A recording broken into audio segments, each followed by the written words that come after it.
आज हम अध्ययन करेंगे कैकेयी का अनुताप क्लास 12 यूपी बोर्ड के छात्रों के हिंदी पाठ्य पुस्तक में संकलित काव्य खंड का दूसरा अध्याय का भाग 2। भाग 1 में हमने आपसे अब तक साझा किया है उन बातों को एक बार पुनः दोहरा लेते हैं कि क्या क्या बातें हमने आपसे साझा की। पूर्व पद्यांश में आपने पढ़ा कि भरत राम को वापस लेने के लिए आते हैं, यानी जब भरत ननिहाल से अयोध्या आते हैं तो उन्हें पता चलता है अपनी माता द्वारा कि राम को 14 वर्ष का वनवास और भरत के लिए राजगद्दी की मांग उनके माता के द्वारा की गई है।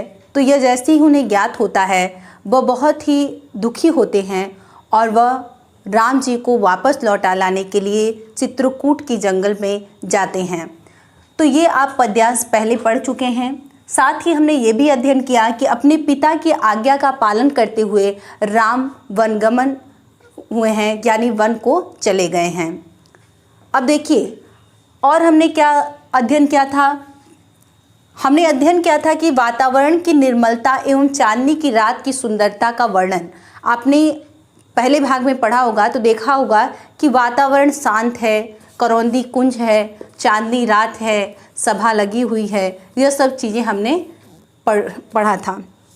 साथ ही देखिए अंतिम पंक्ति में आपने पढ़ा कि भरत बहुत ही दुख से भरे हुए हैं और राम जब उनसे पूछते हैं कि बताओ भरत तुम क्यों यहाँ आए हो, तो भरत जी बहुत भाव विभोर हो जाते हैं और अपनी बातें बताने लगते हैं कि जिसे बिना किसी बाधा के ही राज मिल गया हो उसकी क्या अभिलाषा होगी। बहुत क्षोभ से भरकर वो विभिन्न प्रकार की बातें कह रहे हैं। उनकी भावपूर्ण बातों को सुनकर राम जी भी बहुत भाव विभोर हो जाते हैं और अंततः उनको गले से लगा लेते हैं और कहते हैं कि उसके हृदय की थाह मिलेगी किसको, जनकर ही जननी जान न पाई जिसको। राम जी कहते हैं कि उसके हृदय की गहराई को भला कौन समझ सकता है, जिसको जन्म देने वाली उसकी अपनी माता ही न समझ पाई। तो वह उनको गले से लगाते हैं। तो राम और भरत के पारस्परिक प्रेम का वर्णन भी आपने अंतिम पंक्तियों में देखा था। तो यहाँ तक हमने आपको पूर्व भाग में पढ़ाया था। अगर आपने उस वीडियो को नहीं देखा हो तो आप हमारे प्लेलिस्ट में जाकर उस वीडियो को देख सकते हैं, अन्यथा आप डिस्क्रिप्शन बॉक्स में भी उसके लिंक को प्राप्त कर सकते हैं। अगर फिर भी आपको किसी प्रकार की कठिनाई आती है तो आप हमें कमेंट सेक्शन में कमेंट कीजिए, हम वहाँ पर आपको लिंक प्रोवाइड कर देंगे। साथ ही आप सभी से ये अनुरोध है कि इस वीडियो को लास्ट तक देखें, क्योंकि हम इस वीडियो में आपको आसानी से बहुत ही सरल भाषा में समझाने का यह पंक्तियों को प्रयास करेंगे। आइए देखते हैं। अब देखिए आगे आपने पूर्व पद्यांश में पढ़ा कि भरत जी और राम जी की पारस्परिक प्रेम का वर्णन तक होता है, यानी वो गले से लगाते हैं और कहते हैं कि उसके हृदय की थाह मिलेगी किसको, जनकर ही जननी जान न पाई जिसको। यहाँ तक आपने पढ़ा। अब आगे देखते हैं। यह सच है तो अब लौट चलो तुम घर को, चौंके सब सुनकर अटल कैकेयी स्वर को। सबने रानी की ओर अचानक देखा, वैधव्य तुषा आवृता यथा विधुलेखा। बैठी थी अचल तथापि असंख्य तरंगा, वह सिंघनी अब थी हाहा गोमुखी गंगा। हाँ जनकर भी मैंने न भरत को जाना, सब सुन ले तुमने स्वयं अभी यह माना। यह सच है तो फिर लौट चलो घर भैया, अपराधीन मैं हूँ तात तुम्हारी मैया। देखिए इन पंक्तियों को हम देखते हैं। जब भरत जी से भाव विभोर होकर राम जी मिलते हैं और कहते हैं कि उसके हृदय की गहराई को भला कौन समझ सकता है, जिसे जन्म देने वाली उनकी माता ही ना समझ पाई। इन पंक्तियों को हम इसलिए बार बार बता रहे हैं क्योंकि इन पंक्तियों से ही आगे की पंक्तियां जुड़ी हुई हैं। तब देखिए उनके बीच के मिलन को रोकते हुए, उनके बीच में आते हुए कैकेयी जी सभा से उठती हैं और उनकी बातों में रुकावट डालते हुए कहती हैं कि यह सच है तो अब लौट चलो तुम घर को। अगर यह बात सत्य है, अगर तुम मानते हो कि भरत का कोई दोष नहीं है तुमको वन भेजने में, तो तुम वापस घर को लौट चलो। राम से कहती हैं कैकेयी कि अगर यह बात तुमको सत्य, तुम मानते हो कि भरत का इसमें कोई दोष नहीं है, तो तुम वापस घर लौट चलो। चौंके सब सुनकर अटल कैकेयी स्वर को। अब वहाँ जो सभा बैठी हुई थी, कैकेयी की इन बातों को, इस दृढ़ निश्चय, इस अटल स्वर को सुनकर अचानक से चौंक जाती है।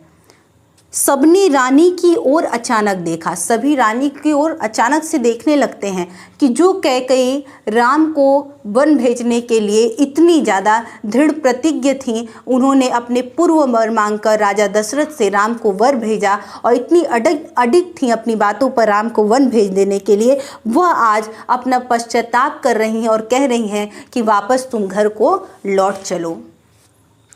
इसलिए सभी जो सभा रहती है वो कैकई के इन अटल स्वरों को सुनकर चौंक जाती है और सभी उनकी ओर देखने लगते हैं।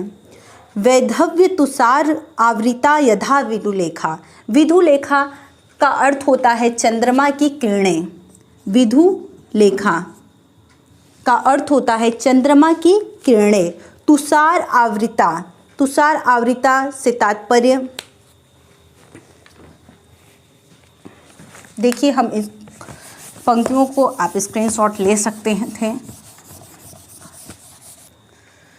विधुलेखा यानी चंद्रमा की किरणें। विधुलेखा से तात्पर्य है चंद्रमा की किरणें।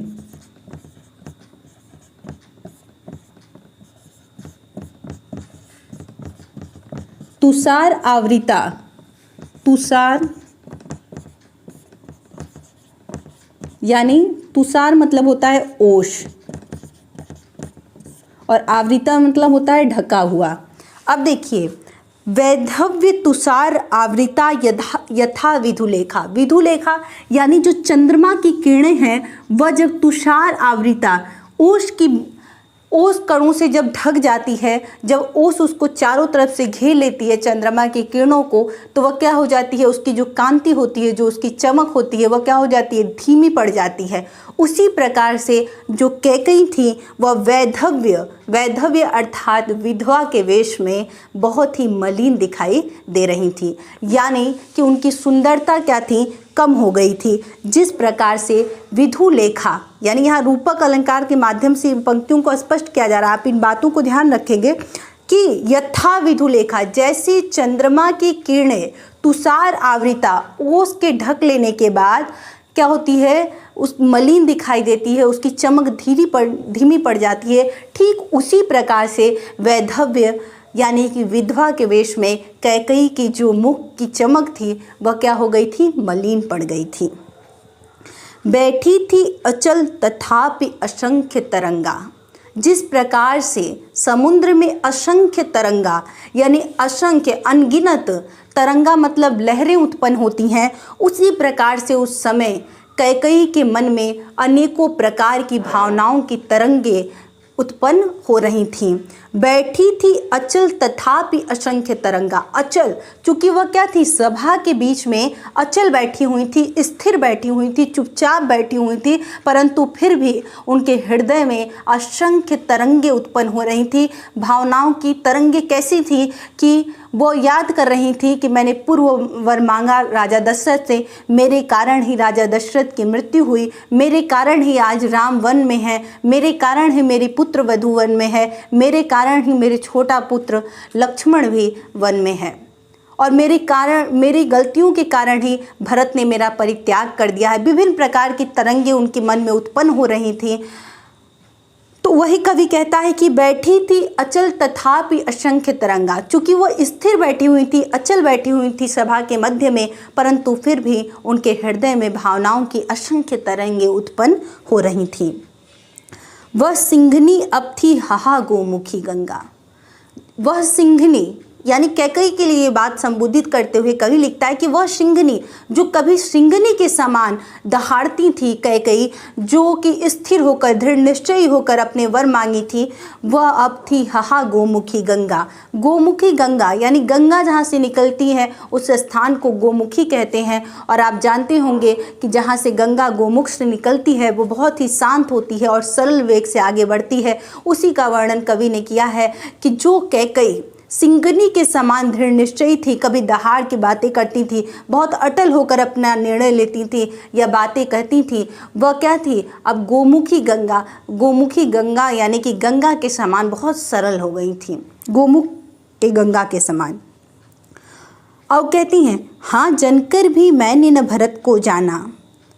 यह बात सत्य है कि मैं भरत को जन्म देकर भी नहीं समझ पाई। जितना कि तुम उसको समझ रहे हो, जितना कि तुम मान रहे हो कि भरत का इसमें कोई दोष नहीं है, वह तुम सच कह रहे हो कि हाँ, जनकर भी मैंने न भरत को जाना, मैं भरत को जन्म देकर भी उसको समझ नहीं पाई। सब सुन ली तुमने स्वयं अभी यह माना। कहती है कि सभा को कहती है कि सभी ये बातें सुन ले, क्योंकि अभी तुमने ये बात मानी है कि इसमें भरत का कोई दोष नहीं है, और यह सच है तो फिर लौट चलो घर भैया, अपराधीन मैं हूँ तात तुम्हारी मैया। अगर तुम यह मानते हो कि इसमें भरत का कोई दोष नहीं है और मैं उसको जन्म देने के बाद भी नहीं समझ पाई कि वो तुम्हारे कितना प्रेम करता, अगर ये बात सत्य है तो तुम वापस घर को लौट चलो, क्योंकि अपराधीन मैं हूँ तात तुम्हारी मैया, क्योंकि मैं तुम्हारी और तुम्हारे पिता की अपराधीन हूँ, यानी कि तुम्हारी जो माता है वही तुम्हारी और तुम्हारे पिता की अपराधीन है। दुर्बलता का ही चिन्ह विशेष शपथ है। यहाँ तक आप इन पंक्तियों में रूपक और उपमा अलंकार होगा। आगे देखिए, दुर्बलता का ही चिन्ह विशेष शपथ है, पर अबला जन के लिए कौन सा पथ है। यदि मैं उकसाई गई भरत से हूँ, तो पति समान ही स्वयं पुत्र भी खोऊं। ठहरो मत रोको मुझे, कहूँ सो सुन लो, पाओ यदि उसमें सार उसे सब चुन लो। करके पहाड़ सा पाप मौन रह जाऊं, राई भर भी अनुताप न करने पाऊं। थी सनक्षत्र शशि निशा ओप्स टपकाती, रोती थी नीरव सभा हृदय थपकाती। उल्का सी रानी दिशा दीप्त करती थी, सब में भय विस्मय और खेद भरती थी। आगे कवि लिखते हैं कि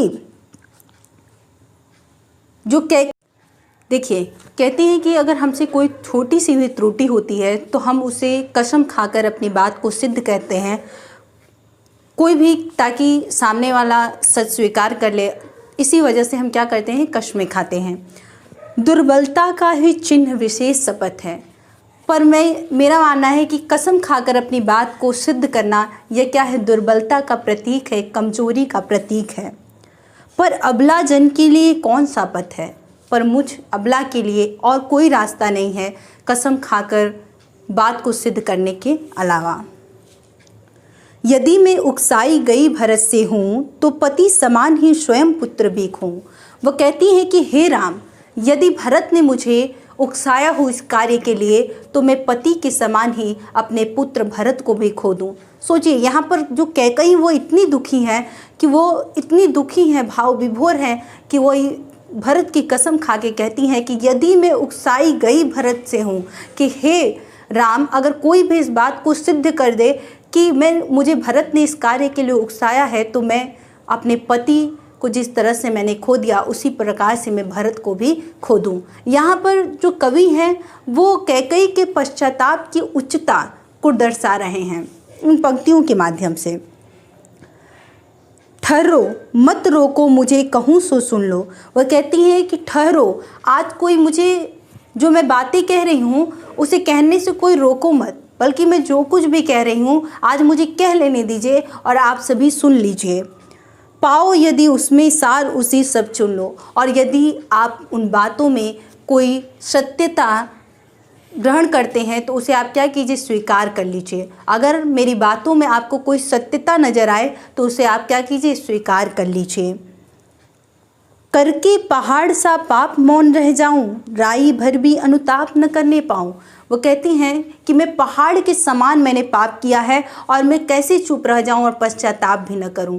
कैसा पहाड़ सा पाप, क्योंकि मेरे कारण से ही राजा दशरथ की मृत्यु हुई, मेरे कारण से ही भरत आज मुझसे पराया हो गया है, मेरे कारण से ही हे राम तुम्हें वन में आना पड़ा, मेरे कारण से ही मेरी पुत्र वधू जंगल में है और मेरे ही अपराधों के कारण मेरा छोटा पुत्र लक्ष्मण भी वन में है। तो इतना मैंने पहाड़ सा पाप किया है और अगर मैं अपना पश्चाताप भी न करूं तो मुझ पर क्या है, धिक्कार है और मैं खुद को माफ़ नहीं कर पाऊंगी। कहती है राई भर भी अनुताप न करने पाऊँ, क्या मैं थोड़ा सा भी अनुताप मतलब पश्चाताप न करूं तो क्या है, मैं अपने आप को कभी माफ़ नहीं कर पाऊंगी। थी सनक्षत्र शशि निशा ओष टपकाती, उल्क रोती थी नीरव सभा हृदय थपकाती। थी सनक्षत्र, सनक्षत्र शशि निशा ओस टपकाती, यानी शशि निशा मतलब क्या है, चांदनी रात। देखिए शशि निशा से तात्पर्य क्या है, चांदनी रात से है। शशि निशा यानी चांदनी रात था, वहाँ का वर्णन है, हमने पहली पंक्तियों में ही कहा, आपसे बताया था। तो चांदनी रात है और ओस टपक रही है, तो ऐसा प्रतीत हो रहा है कि जब कैकेयी पश्चाताप कर रही हैं और पश्चाताप में अपनी गलतियां स्वीकार कर रही हैं, तो जो ओस टपक रही थी उसका वर्णन कवि करता है कि ऐसा लग रहा था कि जो देवता हैं और जो वहाँ पर उपस्थित लोग हैं वो उनकी बातों को सुनकर, उनके पश्चाताप को सुनकर रो रहे हों। ओस के रूप में ऐसा लग रहा था कि रो रहे हों। रोती थी नीरव सभा हृदय थपकाती, यानी कि कवि कहता है सनक्षत्र शशि निशा ओस टपकाती, यानी कि जो चांदनी रात थी और तारे टिमटिमा रहे थे और ओस की जो बूंदें गिर रही थी, उसमें कवि कहता है कि जो कैकेयी हैं वो पश्चाताप कर रही थी और पश्चाताप करने की वजह से ही जो वहाँ पे सभा बैठी थी वो ऐसा लग रहा था कि रो रही हो और उनके हृदय को सहला रही हो। हृदय थपकाती यानी कि उनके हृदय को सहला रही हो, यानी उनको यह ढाढ़स बंधा रही हो कि कैकेयी तुम चिंता न करो, राम वापस तुम्हारे साथ लौट जाएंगे। ऐसा लग रहा था कि लोग उनको सांत्वना दे रहे हों। उल्का सी रानी दिशा दीप्त करती थी, सब में भय विस्मय और खेत भरती थी।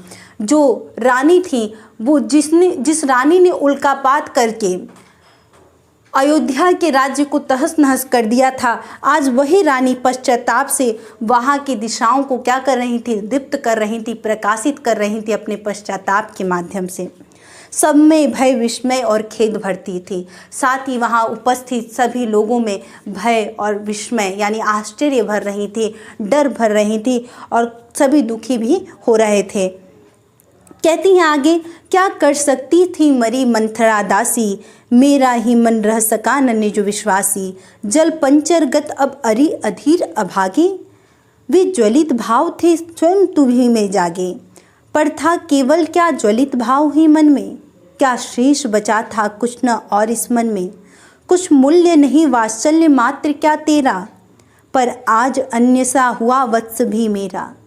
थूके मुझ पर त्रैलोक्य भले ही थूके, जो कोई जो कह सके कहे क्यों चूके। छीने न मातृपद किंतु भरत का मुझसे, रे राम दुहाई करूं और क्या तुझसे। अगली पंक्तियों में जो कैकेयी हैं उपर्युक्त पद्यांश में अनुप्रास और उपमा अलंकार है। अगली पंक्तियों में आप देखेंगे जो कैकेयी हैं वो कहती हैं, क्या कर सकती थी मरी मंथरा दासी। मंथरा भले ही उकसाई हो अपने वर मांगने के लिए, परंतु वह मंथरा एक दासी थी, वह क्या कर सकती थी। मेरा ही मन रह सका न निज विश्वासी, मेरा ही जो मन है वह अपने आप में न रह सका, मेरा ही मन जो था वो भटक गया था। क्योंकि मंथरा क्या कर सकती थी, मंथरा तो एक मामूली सी दासी थी। मेरे ही मन में विभिन्न प्रकार के ख्याल आ गए कि कौशल्या राजमाता बन जाएगी, राम को राजगद्दी मिल जाएगा और विभिन्न प्रकार मेरे भरत का क्या होगा। इस तरह के विभिन्न प्रकार के विचार मेरे ही मन में आए थे, यानी जो मेरा मन ही था वही अपने आप पे विश्वास नहीं कर पा रहा था। नहीं तो इसमें मंथरा का भी कोई दोष नहीं है, क्योंकि वह तो मात्र एक मामूली दासी थी। जल पंचरगत अब अरे अधीर अभागे, जल पंचरगत यानी कि शरीर की ठठरी के बारे में कहती हैं कि हे अभागे और अधीर बेचैन मन, वो जो ज्वलित भाव थे स्वयं तुझी में जागे। वो जो घृणा भरे भाव थे वो तुम्हारे ही अंदर जन्म लिए थे। घृणा भरे भाव कि राम को राजगद्दी मिल जाएगा, कौशल्या राजमाता बन जाएंगी, यह सब जो विभिन्न प्रकार के गलत भाव थे वह तुम्हारे ही अंदर जन्म लिए थे। पर था केवल क्या ज्वलित भाव ही मन में। फिर कैकेयी कहती हैं, स्वयं से प्रश्न पूछ रही हैं कि क्या उस समय मेरे हृदय में केवल यही नफरत के भाव ही रह गए थे, क्या शेष बचा था कुछ न और इस मन में। क्या उन ज्वलित भाव, इन नफरत के भावों के अलावा उस समय मेरे हृदय में कुछ और नहीं बचा था। कुछ मूल्य नहीं वात्सल्य मात्र क्या तेरा। कहती हैं आगे राम से कैकेयी कि क्या वात्सल्य प्रेम, वात्सल्य प्रेम क्या होता है? जो माता और पुत्र का जो प्रेम होता है उसे वात्सल्य प्रेम कहा जाता है। वात्सल्य रस आपने पढ़ा होगा, उसमें ये बातें दर्शाई गई होंगी। आगे कहती है कि कुछ मूल्य नहीं वात्सल्य मात्र क्या तेरा, क्या जो मेरा वात्सल्य प्रेम था तुम्हारे प्रति हे राम, उसका कोई मूल्य नहीं है। मैं तो तुमको सबसे ज़्यादा प्रेम करती थी, भरत से भी ज़्यादा तुमको प्रेम करती थी, मैंने तुम्हें सदैव प्रेम किया है, क्या उस वात्सल्य का कोई मूल्य नहीं है? आपने देखा होगा कि आपने अगर कभी रामायण देखा होगा तो उसमें देखा होगा कि जब बचपन में राम होते हैं तो कैकेयी जो होती हैं वो भरत से भी ज़्यादा राम को मानती हैं। तो उसी बारे में उनका ध्यान इंगित करते हुए कहती हैं कि क्या उस वात्सल्य प्रेम का कोई मूल्य नहीं था, पर आज अन्य सा हुआ वत्स भी मेरा, हे राम मैंने जो ये कार्य किया है इसके कारण ही मेरा वत्स जो भरत है वह भी क्या हो गया है, मुझसे पराया हो गया है। थूके मुझ पर त्रैलोक्य भले ही थूके, जो कोई जो कह सके क्यों कहे क्यों चूके। कहती हैं कि मेरे इस कार्य की वजह से भले ही तीनों लोग मेरे ऊपर थूके और जिसको जो कुछ भी कहना है भला बुरा सब कोई कुछ कह ले, इस समय कोई भी अपनी बातों को कहने से न चूके, परंतु छीने न मात्र पद किंतु भरत का मुझसे। हे राम मैं सभी से इतनी ही विनती कर रही हूँ कि किंतु मेरा मातृपद यानी जो माता कहलाने का अधिकार है भरत का, वो कोई मुझसे मत छीने। रे राम दुहाई करूँ और क्या तुझसे, हे राम तुम वापस अयोध्या को लौट चलो और बताओ मैं तुमसे क्या दुहाई करूँ, क्या विनती करूँ। आगे देखिए कहती हैं, कहते आती थी यही अभी नरदेही, आज तक लोग यही कहते आते थे कि माता न कुमाता पुत्र कुपुत्र भले ही। लोग आज तक इस संसार में कहावत है कि माता कभी कुमाता नहीं हो सकती है, बुरा नहीं हो सकती है, माता के अंदर कु उपसर्ग लगा हुआ है, ठीक है। तो जो माता है वो कभी भी बुरी नहीं होती है, भले ही जो पुत्र है वो कुपुत्र हो जाए, बुरा हो जाए, परंतु माता का जो प्रेम होता है अपने पुत्र के प्रति वो सदैव क्या होता है, अच्छा ही होता है। यानी कहने का तात्पर्य है कि आज तक आपने सुना होगा कि लोग कहते हैं कि माता कभी कुमाता नहीं होती है, पुत्र भले ही कुपुत्र हो जाए। तो वही कहती है, कहते आते थे यही अभी नरदेही, आज तक लोग यही कहते आते थे कि माता कभी कुमाता नहीं होती है, पुत्र भले ही कुपुत्र हो जाए, पर अब कहे सभी यह हाय विरुद्ध विधाता, परंतु अब लोग विधाता की उस उक्ति के विरुद्ध यही कहेंगे, है पुत्र पुत्र ही रहे कुमाता माता। पुत्र तो पुत्र ही रहा परंतु माता ही यहाँ पर बुरी हो गई। बस मैंने इसका बाह्य मात्र ही देखा, दृढ़ हृदय न देखा, मृदुल गात्र ही देखा। कहती है, हे राम मैंने भरत के से बाह्य स्वरूप को ही देखा था, दृढ़ हृदय न देखा, मृदुल गात्र ही देखा। मैंने इसके दृढ़ निश्चयी हृदय को नहीं कि वो कितना तुमसे प्रेम करता है और क्या वो स्वीकार करेगा मेरे द्वारा ये मांगे गए वर को कि नहीं करेगा। मैंने इस दृढ़ निश्चयी भरत को नहीं पहचाना, केवल मृदुल गात्र ही देखा, केवल इसके बाहरी कोमल शरीर को ही मैंने देखा। इसका जो दृढ़ निश्चयी प्रतिज्ञा है कि मैं राम के अलावा मैं नहीं बैठूंगा, ये राम का अधिकार है, ये सब चीज़ों को मैंने नहीं देखा। परमार्थ न देखा, पूर्ण स्वार्थ ही साधा। मैंने भरत का परमार्थ नहीं देखा, अपने ही स्वार्थ के बारे में सोचा कि कहीं राम के राजगद्दी मिल जाने पर कौशल्या राजमाता न बन जाए और मेरा क्या होगा। ये सब चीज़ें मैंने अपने ही बारे में सोचा। मैंने ये नहीं सोचा कि जो भरत हैं वो परमार्थ वाले स्वभाव के हैं, यानी दूसरों की का सहायता करने वाले स्वभाव को है। इस सब चीज़ों को मैंने नहीं देखा, मैंने बस उसका बाहरी स्वरूप ही देखा। मैंने उसकी दृढ़ प्रतिज्ञा नहीं देखी कि वो अपने भाई से कितना प्रेम करता है या तुम उनसे कितना प्रेम करते हो। इस कारण ही तो आज यह बाधा आई, कहती हैं कि इसी कारण तो आज यह बाधा उत्पन्न हुई है। युग युग तक चलती रहे कठोर कहानी, रघुकुल में थी एक अभागिन रानी। कहती है कि इसी कारण तो आज ये बाधा उत्पन्न हुई है कि तुम जंगल में हो और दशरथ की मृत्यु हो गई है। रघुकुल युग युग तक चलती रहे कठोर कहानी, अब तो युगों युगों तक यह कहानी चलती रहेगी कि रघुकुल में थी एक अभागिन रानी। रघुकुल में एक अभागिन रानी थी जिसने ऐसे ऐसे कार्य किए थे। निज जन्म जन्म में सुने जीव यह मेरा, यानी मैं जब भी इस धरती पे जन्म लूँगी तब तब मैं यही सुनूंगी कि धिक्कार उसे था महास्वार्थ ने घेरा। धिक्कार है उस रघुकुल की रानी को, उस अभागिन रानी को जिसे महास्वार्थ ने घेर लिया था और उसने अपने ही पुत्र को वन भेज दिया था, अपनी पुत्र वधू को वन भेज दिया था, अपने छोटे पुत्र को वन भेज दिया था। यानी उस रानी पे धिक्कार है कि उसे महास्वार्थ ने घेर लिया था। वो बहुत भाव विभोर होकर राम के सामने ये सब बातें कह रही हैं, तो राम जी उनकी बातों को सुनते हैं और जब देखते हैं तो वो माता कैकेयी को भी निष्कलंक ही मानते हैं। वो किसी प्रकार का उसमें दोष नहीं देते हैं। जिस तरह से वो भरत को से प्रेम करते हैं उसी तरह से वो माता कैकेयी से भी प्रेम कर रहे हैं। और वो क्या कहते हैं, फिर वो कहते हैं उनकी बातों को जब देखते हैं कि कैकेयी बहुत भाव विभोर हो गई हैं और वो अपनी बातें रख रही हैं, तो वो कहते हैं कि 100 बार धन्य वह एक लाल की माई, जिस जननी ने है जना भरत सा भाई। 100 बार धन्यवाद देने योग्य है वह माता जिसने भरत के समान पुत्र को जन्म दिया है।